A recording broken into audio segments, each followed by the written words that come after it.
नमस्कार, मैं हूं शिवनाथ झा, आर्यावर्त-इंडोनेशियन.com के यूट्यूब चैनल अखबार वाला 001। मैं अभी कश्मीरी गेट पे हूं। भारत का निर्वाचन आयोग उसके जो दिल्ली सल्तनत में दिल्ली सरकार का जो मुख्य निर्वाचन अधिकारी हैं उनके दफ्तर के सामने में खड़ा हूं। हम अभी छठे चरण में प्रवेश करेंगे। 25 मई को 7 राज्यों में करीब 57 सीटों पर चुनाव होगा। पहले चरण, दूसरे चरण, तीसरे, चौथे, पाँचवें और छठे चरण अब, और उसके बाद 7वें चरण। 7वें चरण के बाद हम 18वीं लोकसभा के लिए जो 543 सदस्य हैं उनका चुनाव करेंगे।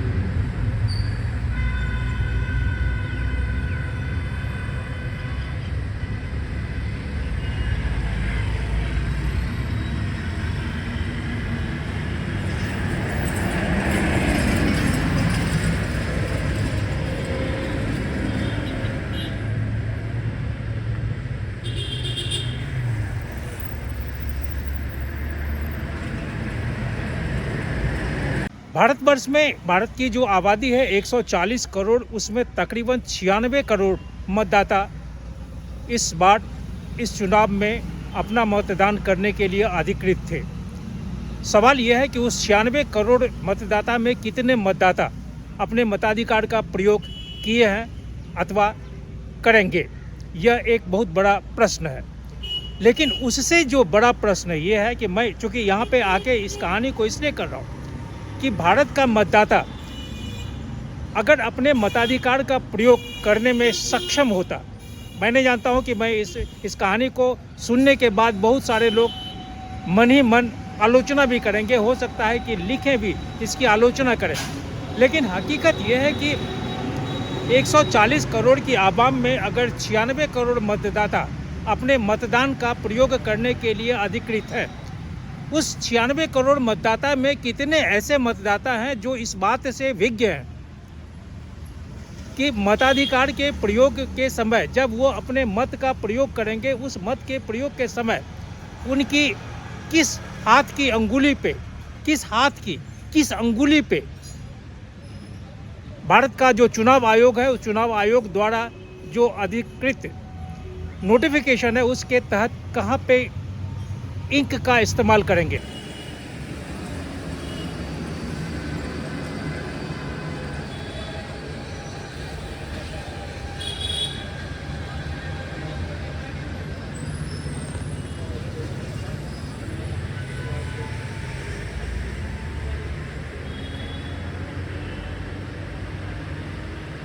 मैं भारत के दिल्ली सरकार के जो इस मुख्य चुनाव आयुक्त के दफ्तर के सामने में अखबार वाला की इस कहानी के माध्यम से मैं यह दावा कर सकता हूं कि सैकड़े 40% लोग इस बात से विज्ञ नहीं है, इस बात से अनभिज्ञ है कि वो जब मताधिकार का प्रयोग करेंगे वो उनके किस उंगली पे, किस हाथ के किस उंगली पे इंक लगाया जाए।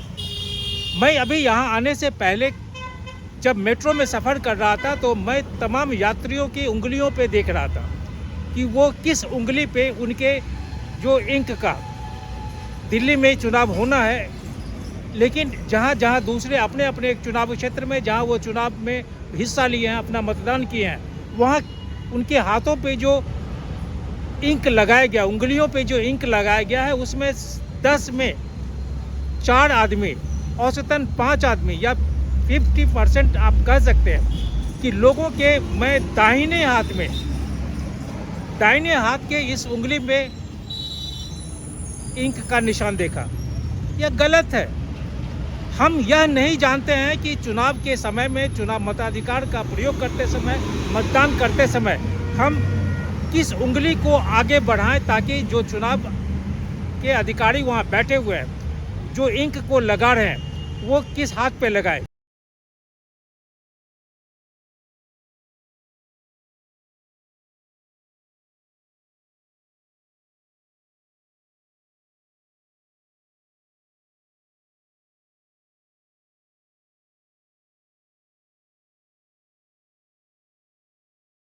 इतना ही नहीं, यह मतदाताओं की बात तो छोड़ दीजिए, जो मतदान केंद्र पे जो चुनाव में इंक लगाने वाले अधिकारी हैं, वो इतने अनपढ़, अशिक्षित व्यक्ति हैं कि उन्हें भी यह बात मालूम नहीं होता है कि वो मतदाता को कहे कि आप दाहिना नहीं बायां हाथ लाइए, बायां हाथ की इस उंगली को लाइए, यही सिर्फ इंक लगेगा।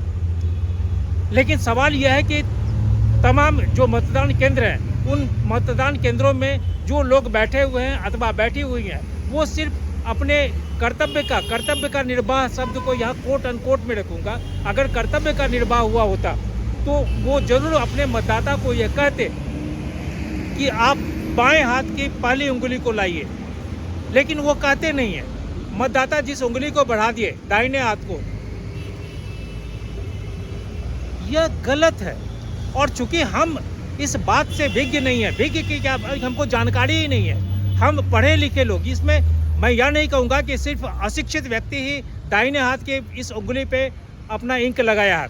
मैं विद्वान, विदुषी, पढ़े लिखे लोग, बेहतर पोजीशन पे नौकरी करते हुए लोग, बड़े बड़े सुंदर कपड़े पहने हुए लोगों को देखा है कि दाहिने हाथ पे इंक लगा रहे हैं।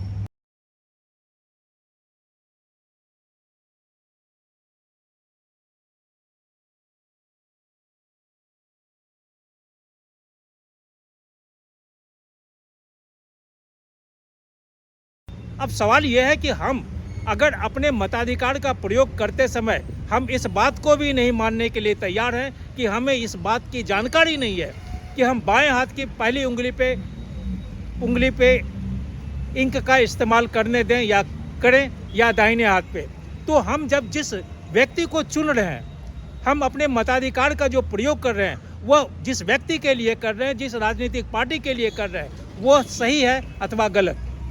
यह 1 करोड़ नहीं 140 करोड़ का प्रश्न है।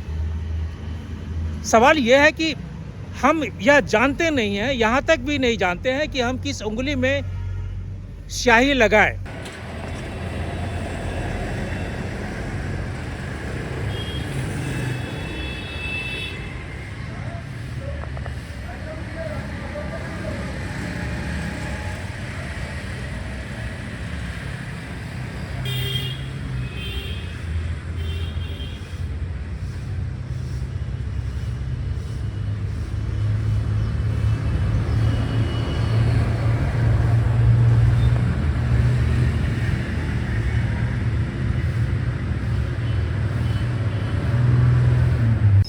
देश में जब इंटरनेट का इतना बड़ा प्रादुर्भाव नहीं हुआ था, मैं 7वें लोकसभा चुनाव से देख रहा हूँ, मैं विटनेस हूँ 7वें से लेकर 18वें लोकसभा चुनाव तक, बीच में जितने भी विधानसभा चुनाव हुए हैं उन तमाम विधानसभा चुनावों को देखा हूँ। सवाल यह है कि उन दिनों सोशल मीडिया का इतना ज़्यादा प्रादुर्भाव नहीं था।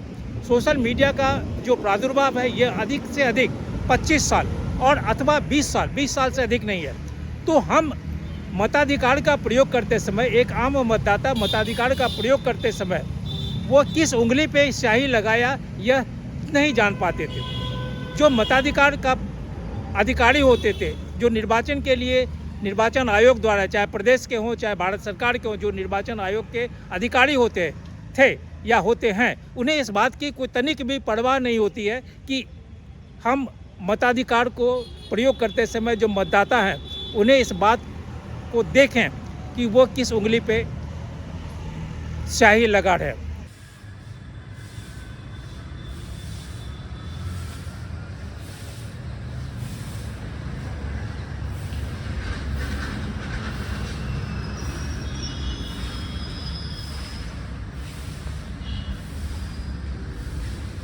सवाल यह है कि हम अपनी ही उंगली पे अपने मताधिकार का प्रयोग करते समय औसतन 96 करोड़ में तकरीबन 40 करोड़ लोग अपने दाहिने हाथ की इस उंगली पे मताधिकार अपने स्याही का प्रयोग किए हैं। तो जब वो खुद नहीं जानते हैं कि हम जिस मताधिकार का प्रयोग कर रहे हैं, हम जिस उंगली पे स्याही लगा रहे हैं, यह गलत है, तो आप कैसे मतदाता हैं या फिर आप कैसे लोगों का चुनाव कर रहे हैं, यह आप क्या बता सकते हैं। लेकिन चुनाव होने के बाद अगले 5 साल तक वो व्यक्ति सरकार की नीतियों की, नेताओं की, सांसदों की जितनी भी क्रियाकलाप है उसकी आलोचना करने में तनिक भी पीछे नहीं हटते हैं। सुबह से लेकर शाम तक इस बात की आलोचना करते रहेंगे कि फलाने मंत्री या फलाने सांसद या फलाना सरकार यह गलत है, वो भ्रष्ट है, वो चोर है, वो बेईमान है, इसको कहते हुए तनिक भी हिचकी नहीं लेंगे। लेकिन वो कभी अपनी उंगली की तरफ नहीं देखेंगे कि जिस समय वो अपने मताधिकार का प्रयोग कर रहे थे उस समय उन्होंने किस उंगली पे स्याही लगाया।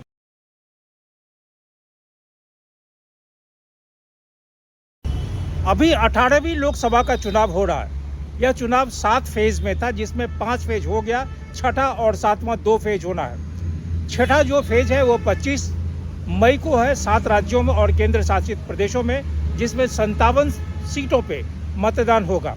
7वें और अंतिम चरण में जो मतदान होंगे वो 1 जून को 8 राज्यों और केंद्र शासित प्रदेशों में 57 सीटों पे वोटिंग कराई जाएगा।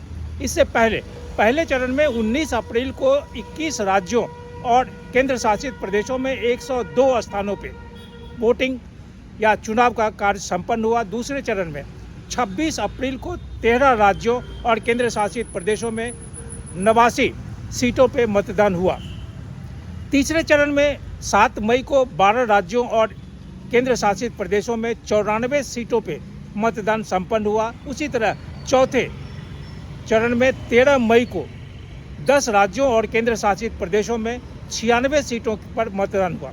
5वें चरण में 20 मई को 8 राज्यों और केंद्र शासित प्रदेशों में 49 सीटों पर मतदान का काम पूरा हुआ।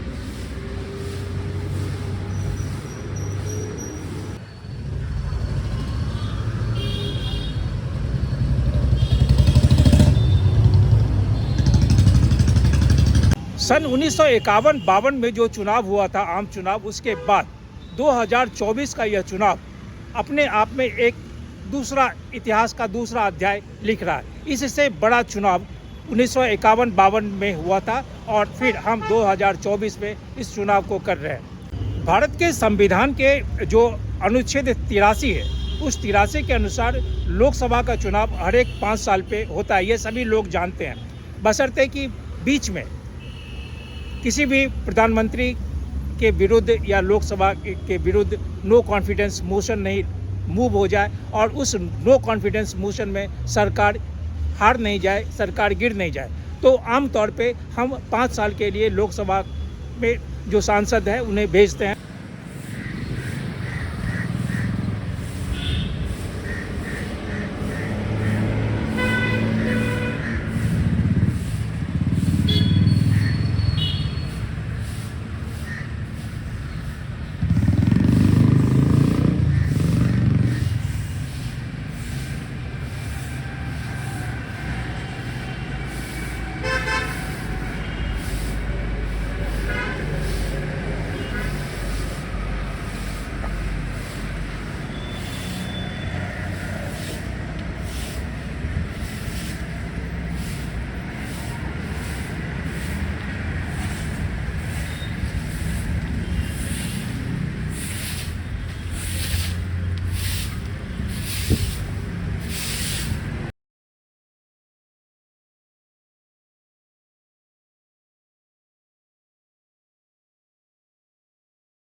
अभी अगर जनसंख्या के हिसाब से देखें तो भारत में तकरीबन 140 करोड़ की आबादी है। इस 140 करोड़ की आबादी में 96 करोड़ या उससे कुछ अधिक लोग ऐसे हैं जो 18 वर्ष की आयु में हैं और वो मतदान के योग्य हैं और वो मतदान किए।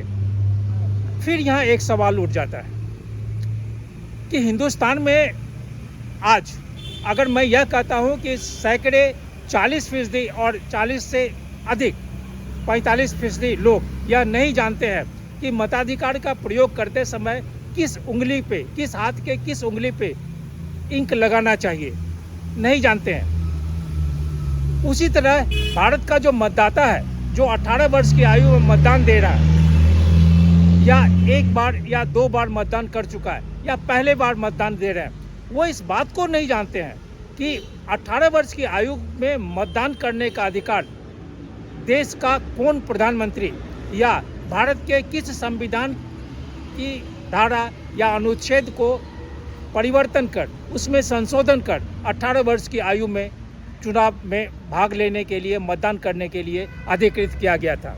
यह भारत का जो अभी का आवाम है, जो 18 वर्ष की आयु में मतदान कर रहे हैं, वो नहीं जानते। दिल्ली सरकार के जो मुख्य चुनाव आयुक्त का कार्यालय है, उसके सामने, उसके बाहर रोड की तरफ यह पोस्टर लगा हुआ है। यह पोस्टर है सैनी सोनी, ये miss trans queen India 2020 state icon Delhi के रूप में जाने जाती हैं। इन्होंने लिखा है कि हमें भी जनादेश का अधिकार, वोट जरूर करेंगे इस बार 25 मई 2024 को लोकतंत्र के महापर्व में आओ वोट करें। इन्होंने अपने बाएं हाथ की पहली उंगली को दिखाया है जिस पे इंक लगा हुआ है। मैं यहाँ फिर एक दावे के साथ कर सकता हूँ कि इस पोस्टर को देखने वाला, इस रास्ते से जाने आने वाले लोग या जो मतदाता हैं, शायद इस पोस्टर को नहीं देखते होंगे या इनकी उंगली को नहीं देखते होंगे, यह तय नहीं कर पाते होंगे कि किस उंगली से, किस उंगली पे मतदान करने के पश्चात या उससे पूर्व यह इंक लगाना है। मतदान में इंक के बारे में बहुत सारी कहानियाँ की गई है। हमें कैसे मतदान करना है, कहाँ पे खड़ा होना है, कहाँ पैदल चलना है, कहाँ गाड़ी से चलना है, या फिर कौन सा हाथ बढ़ाना है, कहाँ इंक लगाना है, इंक का गुणवत्ता कौन कंपनी बनाएगा। कंपनी ही नहीं, उसमें इंक लगाने में जो ब्रश का इस्तेमाल होगा, उस ब्रश के बारे में भी यह कहा गया है। लेकिन सवाल यह है कि हर एक चीज़ के लिए जनता क्यों नहीं जागरूक होती है? हमें हर एक चीज़ के लिए जनता को बताना क्यों पड़ता है? अगर ऐसा नहीं होता तो भारत का जो निर्वाचन आयोग है, उसने निर्वाचन आयोग की जो एक अधिसूचना है, ये अधिसूचना 23 मार्च 2015 को, नंबर है 54/2/2015 EMS, ये सभी राज्यों के और संघ शासित प्रदेशों के जो मुख्य चुनाव आयुक्त अधिकारी हैं, उनके नाम से यह चिट्ठी लिखा गया। उसमें लिखा गया है कि निर्वाचकों की उंगली पर अमिट स्याही लगाना से संबंधित उसमें लिखा गया है कि महोदय अथवा महोदया, मुझे यह कहने का निर्देश हुआ है कि हाल ही के पिछले निर्वाचन के दौरान अमिट स्याही को अनुचित रूप में लगाने के बारे में आयोग को कुछ रिपोर्ट प्राप्त हुई है। आयोग द्वारा इस मामले में विचार विमर्श किया गया और आयोग ने यह निर्देश दिया कि सभी भावी निर्वाचनों के दौरान निम्नलिखित का कड़ाई से पालन किया जाए। उन्होंने लिखा कि अमिट स्याही बाएं तर्जनी के नाखून के आखिरी हिस्से के प्रथम जोड़ के नीचे तक ब्रश में लिखा हुआ है कि ब्रश बनाने का जो निर्माता है वो है Mysore paints and varnish limited द्वारा आपूर्ति किया जाने वाला, की सहायता से मतदाताओं की उंगली पर लगाई जाएगी, जैसा उन्होंने कागज में दिखाया भी।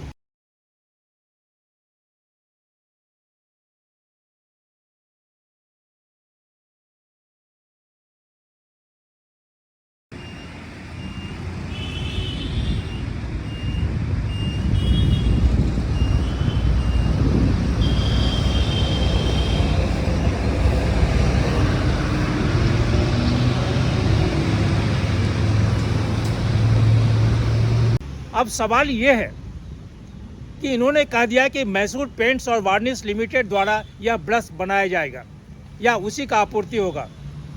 निर्वाचन आयोग को शायद यह नहीं मालूम है, या मालूम है भी तो सिर्फ अपने वो कार्य जो उनका है उसे पालन कर रहे हैं, इसके अलावे कुछ नहीं है।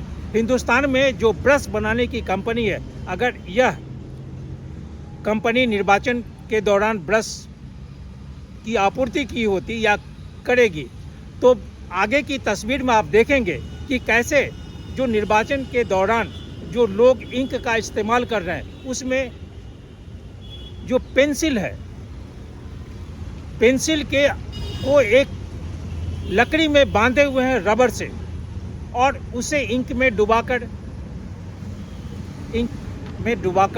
उंगली पे, तर्जनी पे लगा रहे हैं। हम ये सभी लोगों को हम कागज़ पे ये अधिसूचना जारी कर निवृत्त हो गए कि मैंने अधिसूचना जारी कर दी, लेकिन सवाल है कि क्या वो ब्रश मतदान केंद्रों पे जो निर्वाचन के अधिकारी हैं उन लोगों तक पहुंचा?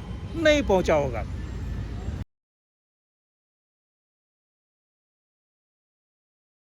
निर्वाचन आयोग ने जो अपना नोटिफिकेशन है उसमें दूसरी संख्या में है कि कंट्रोल यूनिट के प्रभारी मतदान अधिकारी यह सुनिश्चित करेंगे कि कंट्रोल यूनिट का बैलेट बटन दबाने के पहले निर्वाचकों की उंगली पर अमिट शाही का निशान पूरी तरह से लगी हो। यह संभव है और यह ऐसा हो रहा है कि जब तक उंगली पे स्याही नहीं लगेगी या स्याही नहीं लगेगा तब तक वो मतदान अपने मताधिकार का प्रयोग नहीं कर सकता। इसमें लिखने और नहीं लिखने की कोई बात नहीं है।